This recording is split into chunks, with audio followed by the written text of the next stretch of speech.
Blog কোনো share করছি না আজকে আমি তোমাদের কমেন্টের রিপ্লাই দেব। কারণ আমি না কদিন ধরেই তোমাদের কারোর কমেন্টের রিপ্লাই আমি দিতে পারিনি। থাকতো সামর্থ্য থাকতো তাহলে সামনে ব্যালকনিওয়ালা ফ্ল্যাট যদি কিনতে পারতাম আমি হয়তো অনেকটা মানসিকভাবে ভালো থাকতে পারতাম। আমি পুরো নাম বলছি না, যদি পাচ্ছে কোনো সমস্যায় পড়ে। আমি খুব প্রবলেমে আছি, শরীরও ভালো নেই, আমি এতদিন দেখতে পারিনি। বন্ধুরা, অনেক দিন পর তোমাদের সামনে এলাম, সামনাসামনি একটু কথা বলতে এলাম। আজকে হচ্ছে 1 আগস্ট, বৃহস্পতিবার। এখন বেলা কটা বাজে? এখন বাজলো তোমার 11টা 38। কেমন আছো বন্ধুরা? আশা করি সবাই সুস্থ আছো, ভালো আছো, আর ঈশ্বরের কৃপায় যে যেখানে আছো নিরাপদে আছো। তো আজকের দিনটায় আমি তোমাদের সঙ্গে ব্লগ কোনো শেয়ার করছি না আজকে আমি তোমাদের কমেন্টের রিপ্লাই দেব। কারণ আমি না কদিন ধরেই তোমাদের কারোর কমেন্টের রিপ্লাই আমি দিতে পারিনি, তার জন্য আমি আগে হাত জোর করে সবার কাছে ক্ষমা চেয়ে নিচ্ছি। এটা বলতে পারো কিছুটা তো আমার শারীরিক সমস্যা থাকেই, তোমরা জানোই, শারীরিক মানসিক সব রকম সমস্যা। তো হয়তো কোথাও একটা মানে আলসেমি গ্রাস করে যখন হয়, তখন হয়তো লিখতে গিয়ে আর লিখি না। পড়ছি প্রতিদিন, কিন্তু লিখে উত্তর দেওয়া হচ্ছে না। তো সেটার জন্য অবশ্যই সরি বলে নিচ্ছি। তোমরা আমার নিজের মানুষ, তোমরা আমাকে আশা করি বুঝবে। তো কিন্তু সেই জন্য আজকে ভাবলাম যে তোমাদের কমেন্টে রিপ্লাই দিই, তাহলে আলাদা আলাদা করে লিখে লিখে মানে পেরে উঠছি না, যখন হয় দিই, পারছি না। এটা আমার মানে অক্ষমতাই বলতে পারো। তোমরা এটা একটু নিজ গুণে মানিয়ে নিও। তো কমেন্ট মিহি আমি এমন এমন কারোর কমেন্ট পড়বো যারা নিজেদের সমস্যা কষ্টের কথা বলেছে, তাদের পুরো নাম আমি বলবো না। কারণ বাই এনি চান্স যদি তাদের পরিচয়টা রিভিল হয়ে গেলে, যদি তাদের কোনো অসুবিধা হয়, আমি তাদের নামগুলো পুরো নামগুলো আমি বলবো না। তো মিহি বলে আমি আর বলছি না বাকিটা। ইনি আমার পুরনো ব্লগ থেকে কমেন্ট করেছেন। আমি চরমভাবে মেন্টালি ড্যামেজড, এফেক্টেড, বাট আমার কোনো সায় ছিল না, নাই, উল্টা আমাকে দোষ দেয়, ট্যাকেল দিতে হয়। মোস্ট প্রবাবলি হয় ইনি বাংলাদেশের, মানে ল্যাঙ্গুয়েজের ধরন দেখে মনে হচ্ছে, আদারওয়াইজ আসাম বা ত্রিপুরা, মানে আমার মনে হয়, যেটাই হোক। আচ্ছা, গীতাঞ্জলি মিশ্র। গীতাঞ্জলি বলেছ যে শরীর বুঝে সব কাজ করবেন দিদি, ওভারওয়ার্ক করবেন না, রেস্ট নিয়ে নিয়ে কাজ করবেন। আপনিও ভালো থাকুন, হাসতে হাসতে ভিডিও করেন, ভালো লাগে। Good night, keep well. Gitanjali, অনেক ভালোবাসা আমাকে বোঝার জন্য, যে আমার বেশি কাজ করলে সত্যি পারি না, এটা বোঝার জন্য। এই জন্যেই বলে বোন, তাই না? দিদি বলেছ তোমাকে, ছোট বোন। এই জন্যেই বোন, এই জন্যেই দরকার তোমাদের আমার ভীষণ দরকার তোমাদের। তোমাদের আমাকে হয়তো প্রয়োজন নেই, কারণ আমি তো কোনোভাবে তোমাদের কিছু ইয়ে করতে পারি না, কিন্তু তোমরা আমাকে যেভাবে পাশে থাকো, এটা আমার জন্য ভীষণ দরকার। খুব ভালো থেকো বোন, ভীষণ ভালো থেকো।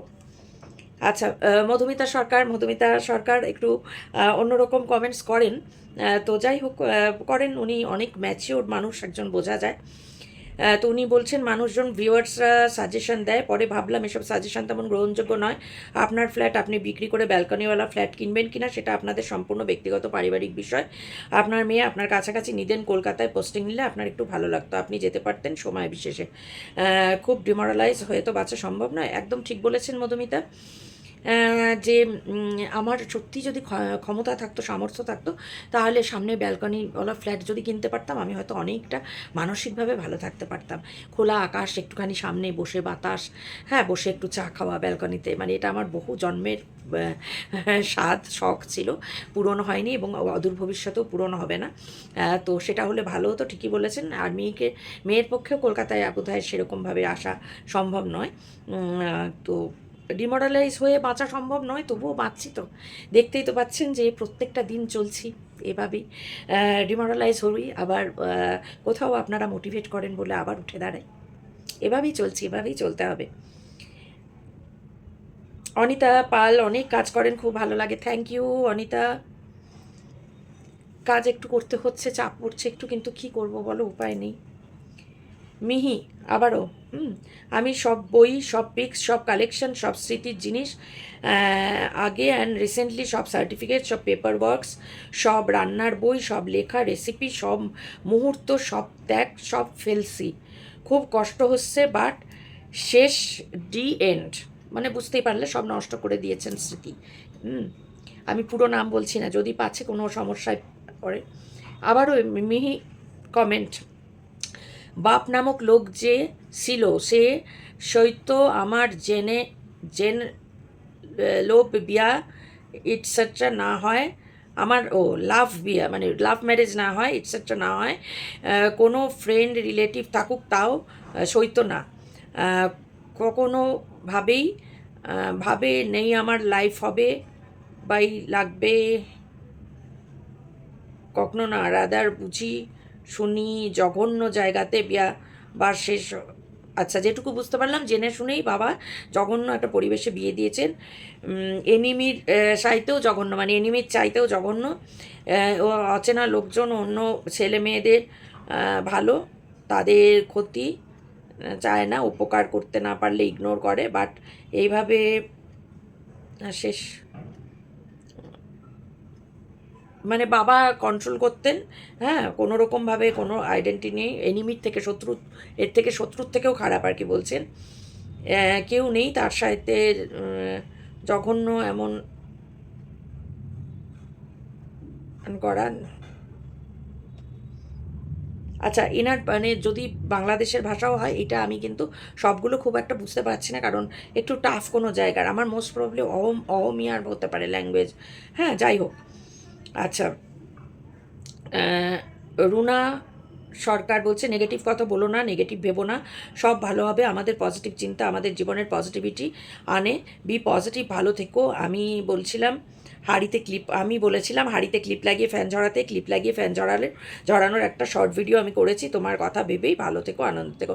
অনেক অনেক ভালোবাসা রুনা সরকার। আমি মানে ভুলে যাই তো, তুমি ছোট না বড় যাই হোক, যদি ছোট হও তাহলে তো তুমি বলেছিলে হাঁড়িতে ক্লিপ লাগিয়ে ফ্যান ঝরানো, একদম আমি নাম হয়তো ভুলে যাই, তো এটা আমি চেষ্টা করে দেখব।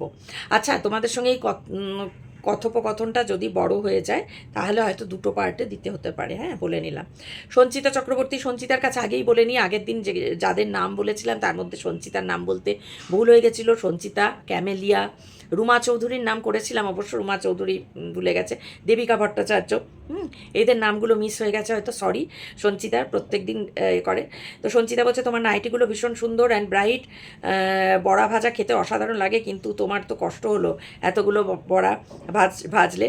সঞ্চিতা, এত ভালোবাসা দেওয়ার জন্য অনেক অনেক ভালোবাসা। নাইটিগুলো সুন্দর হয়, নাইটি তো ন্যাশনাল ড্রেস আমার, তাই না বলো? নাইটি তো আমরা বেশি পরি, বাইরের জামা কাপড় কেনা হয় আলমারির মধ্যে পড়ে থাকে, এই নাইটি, হ্যাঁ, তো সেই নাইটিগুলো একটুখানি একটু ঘুরিয়ে ফিরিয়ে কিনলে ভালো লাগে, মানে ঘরে থাকলে, তো সেই জন্য তো সুস্থ থেকেও, এতগুলো বড়া ভাজলে, হ্যাঁ ওই তখন হাঁপাতে হাঁপাতে এসে এসি চালিয়ে বসি, এটাই, খুব ভালো থেকো। দেবিকা বলছে আমারও এটা খুব হয়, দুধ পড়বেই, আরও কাজ বেড়ে যায়, খুব বিরক্ত লাগে, ভালো থেকো। ওই যে দুধ জাল দিয়ে দুধ উপচে মানে সামনে দাঁড়িয়ে থাকলেও পড়ছে, তার উত্তর দেবিকা ঠিক বলেছো, কাজ বেড়ে যায়, আমাদের কাজ কখনো কমে না, কাজ বাড়তেই থাকে। পাপিয়া ধারা, সুপ্রভাত সুদেশনা, ক্লান্ত শরীর ক্লান্ত মন তবু ভালো থাকো সারাক্ষণ, একদম অনেক ভালোবাসা পাপিয়া, অনেক অনেক ভালোবাসা। মনিকা নন্দী, মণি বলছে তুমি ভালো নেই চোখে মুখে, তার ছায়া তুমি সাবধানে থেকো, ওকে একদম মণি, তোমাদের ভালোবাসায় ভালো আমাকে থাকতেই হবে। এই ইতিবর্ধন, সত্যি লাইফ ইজ টু টাফ, ভালো থেকো সুস্থ থেকো, অনেক ভালোবাসা ইতি, তোমাদের এই পাশে থাকার জন্য, তোমরা প্রতিদিন আমাকে মোটিভেট করো, তার জন্য, তোমাদের এই সাপোর্টের জন্য অনেক ভালোবাসা। অরিজিৎ চৌধুরী বলছে ব্যাকগ্রাউন্ড মিউজিক না দিলে কি হয়, কথা ভালো শোনা যায় না। আচ্ছা বাবা, এরপরে ঠিক আছে বাবা, ব্যাকগ্রাউন্ড মিউজিক দেবো না কথা বলার সময়, একটু হালকা করে ওই এডিটিংয়ের সময় দিই, ঠিক আছে, যেটা অসুবিধা বলবে চেষ্টা করব। আচ্ছা, আরেকজন ইউজার দিয়ে আছে, তুমি এই ফ্ল্যাটটা চেঞ্জ করো, একটা ব্যালকনি আছে এরকম ফ্ল্যাট কেনো, মেয়েকে কলকাতায় চাকরির বদলি করিয়ে নাও, তোমার ভালো লাগবে, একটু প্রতিবাদ করো। তুমি সব কথায় বলেছো যেগুলো একদমই ভালো কথা, কিন্তু কি বলো তো, যদি যদি হতো, যদি সত্যি ব্যালকনিওয়ালা ফ্ল্যাট কিনতে পারতাম, যদি মেয়েকে আসলে আমি কখনো কলকাতায় আসার জন্য চাপ সৃষ্টি করি না, তার কারণ উপযুক্ত সেরকম না হলে। আর তাছাড়া কলকাতায় ও তো কোনো দিন থাকেনি, ও ধরো 8 বছর হয়ে গেল ব্যাঙ্গালোরে, এবার মোটামুটি ওখানটা চেনা একটু হয়ে গেছে। কলকাতাটা একদমই ও কলকাতায় কোনো দিনই থাকেনি, সেরকমভাবে কলকাতায়ও কোনো দিন যায়ও নি। তো সেই কারণেই আর কি কলকাতা থেকে ওখানে আছে, আমি দূর হলেও মানে ওটা নিয়ে আমি করি না। আর ফ্ল্যাটটা যদি কিনতে পারতাম সত্যি হতো, কিন্তু সেটা পসিবল নয়, আর প্রতিবাদটাও করতে পারছি না বলেই তো থাকছি। রুনা সরকার গুড মর্নিং, অনেক ভালোবাসা রুনা। সোমা বলছে কপিল শর্মার মতো কমেডিয়ানরা কত দুঃখী মানুষের মুখে হাসি ফোটাচ্ছে, এত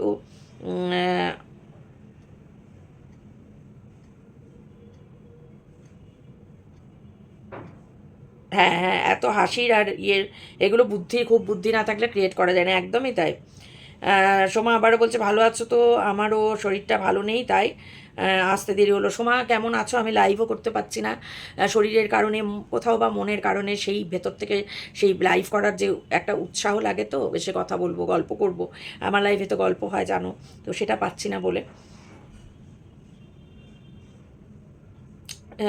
মৌসুমি বড়ুয়া বলেছে আপনি আপনার রাইট ছাড়বেন না, ওই যেটা চলে যেতে বলার যে ব্লগটা করেছিলাম, যে চলে যেতে তো সবসময় বলছেন, আপনি সাবধানে থাকবেন, আউটার মানে আর কাজ সাবধানে করবেন আর কি, একদম তাই। মৌসুমি বড়ুয়া অনেক ভালোবাসা তোমাদের এইরকমভাবে বোঝার জন্য। অরুন্ধতী ওর বলছে দিদি তুমি কেমন আছো, কতদিন হলো লাইভ করো না, তোমার কথা কাজকর্ম কত সুন্দর, তোমাকে দেখে শেখার চেষ্টা করি, ঈশ্বরের কাছে তোমার সর্বাঙ্গীন কুশল প্রার্থনা করে ভালো থেকো। অনেক ভালোবাসা অরুন্ধতী, ভালো থাকিস তুইও বোন। আমি উত্তর দিতে পারিনি, এই জন্য আজকে সব উত্তর দিচ্ছি, লাইভে আসতে পারছি না, তোদের সঙ্গে যোগাযোগ হচ্ছে না এই জন্য।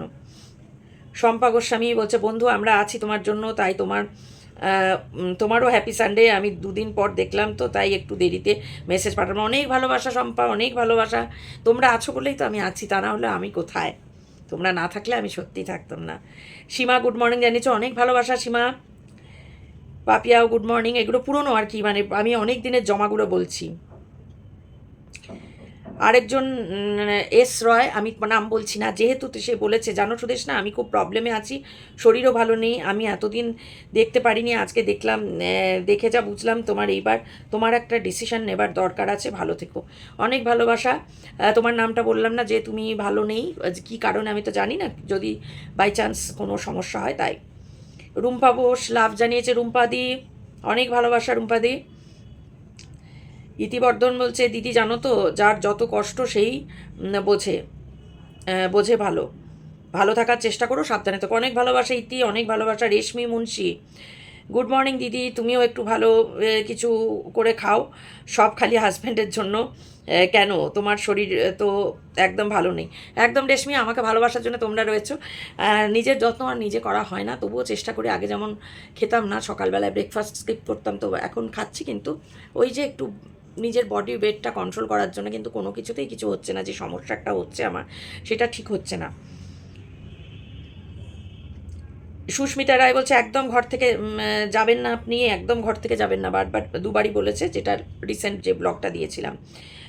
আচ্ছা, সুস্মিতা আরেকটা কমেন্ট করেছে আমি একমত, তোমার কথাগুলো সত্যি কথা, ওই যে পরস্পরকে খেয়াল রাখার জন্য বিয়ের যেটা বলেছিলাম সেইটাই।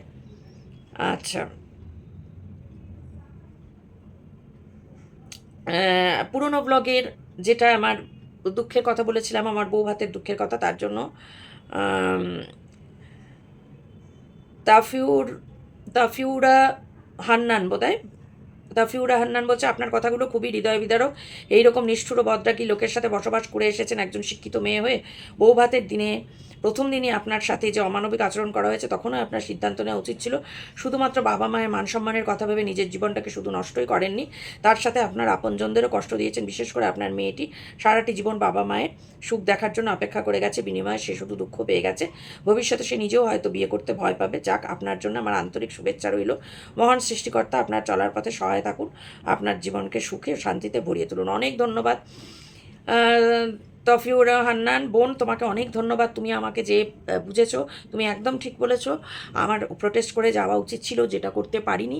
সেই কারণে ডেফিনেটলি আমার মেয়ে কষ্ট পাচ্ছে এবং এগোতে ভয় পায় অবশ্যই। তুমি আমাকে বুঝেছো, ভালোবাসা দিয়েছো,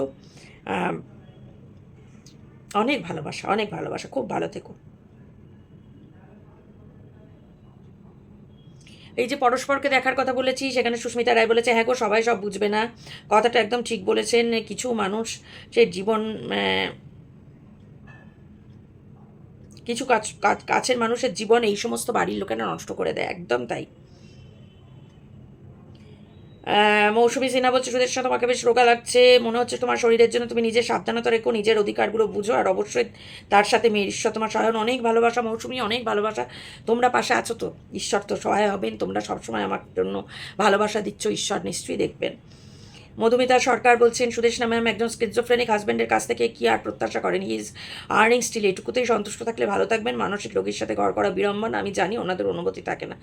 একদম আর্নিংয়ের যেটা কথাটা মধুমিতা আপনি বলেছেন, আর্নিংয়ের ব্যাপারটা বলে, অবশ্যই আর্নিং করছেন, এখন আর্ন করছেন যেহেতু, তো সেটাই যথেষ্ট। অবভিয়াসলি সেটা যথেষ্ট। তবে বিষয়টা কি জানেন তো, পরিষ্কার করে যদি খুলে বলা যায় তাহলে হচ্ছে, আমি এটা কোনো রকম কৃতিত্ব নিচ্ছি না, এতে আমার কৃতিত্ব নেওয়ার কিচ্ছু নেই, কৃতিত্ব নেওয়ার কিছু নেই। আমি অবশ্যই নিজের সন্তানের স্বার্থটা দেখছি, অবশ্যই। আর শুধুই যে স্বার্থর জন্য রয়েছি সেটা নয়। তো যাই হোক, বোকারা তো এরকম ভাবেই থাকে।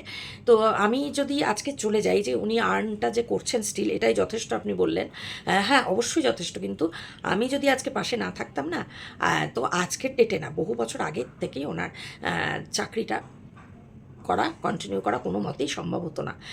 কারণ